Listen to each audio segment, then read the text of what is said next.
Good morning. No, I'm not a Buddhist nun. That's the funniest question ever. Just because I lived in a Buddhist temple in Korea, it doesn't mean that I'm a Buddhist nun. I still have all my hair. You know, nuns, they shave their hair. And for me, it's not so much a religious experience living in the temple, but more like a perfect place to unlearn and let go of all the pollution that was covering my vault. A wonderful experience that has given me a lot. And about the Heart Sutra, yes, I do recite the Heart Sutra every morning in Chinese characters, because a few years ago we were still learning all the sutras in Chinese characters, old Chinese characters. That's why it's that way. And now the Chogyejong Order of Korea, they've changed it into Korean sounds and Korean letters. Lost half the meaning, but that was the order, and all temples do have to recite it in native Korean language. I still stick to the Chinese characters. Beautiful. Do you hear this? That's the Heart Sutra. I don't know what it sounds like in English, but I think it's pure wisdom. I'm not religious. To me, it's not religion, it's philosophy. Philosophy that gives me a lot of inspiration. Now, back to the project. Yesterday, I drew a cute little plan. Have a look.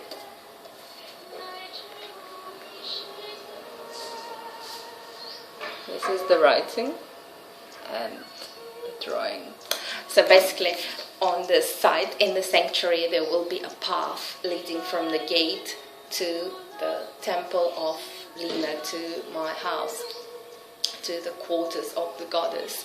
There will be the path separate for all the other people, and there will be a path especially for me, and I will walk that path bare feet, and you, with your numbers, your names and your messages, will become stepping stones on my daily walk to my dream, my temple. So with your number, with your message of devotion, if you like, you can reserve a tile, and also I'll define location of the tiles, like the middle would have more privileged locations which you can reserve early if you like.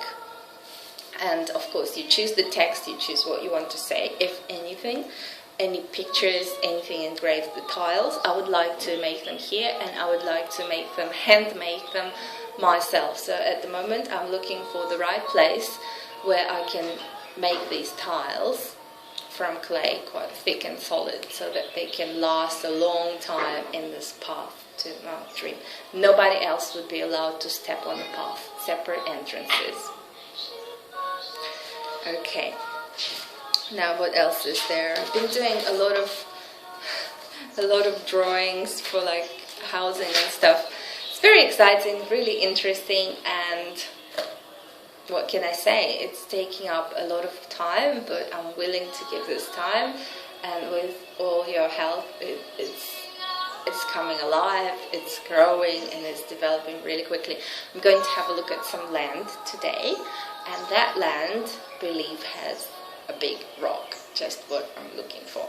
So hopefully it will be the right piece of land, although should be very slow, careful, and not rush into anything, because there can be something better.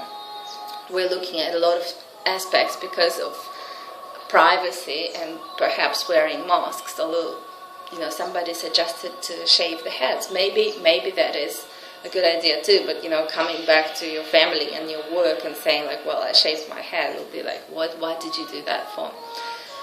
Also, we need a good cover-up story for those who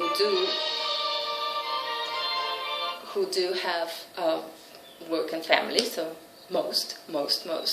Why would you be going to Thailand once a year for 2 weeks? What is this plan? What are you going there for? And why can't your family come? Why can't your friends come?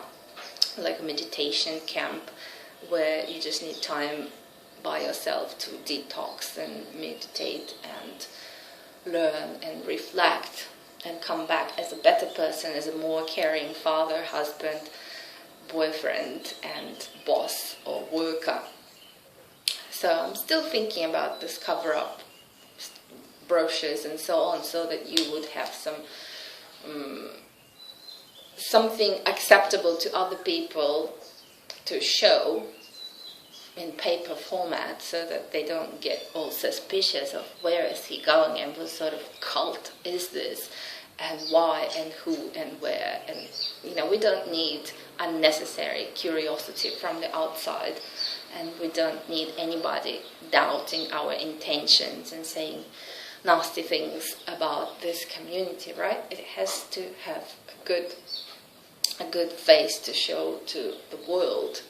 This is what we are, and our intentions are pure, our intentions are noble, and there is nothing weird about the community. So I think it's about time that we not only work on this project, but also develop a good cover-up story. So if you want to be part of the cover-up team, and it doesn't mean hiding anything or deceiving people, it is just what people are ready to see. Not everybody accepts things that I talk about, and not everybody accepts some of your behaviors and some of your inside qualities. So we don't tell them about it because it is something that will upset their beliefs and perhaps shake their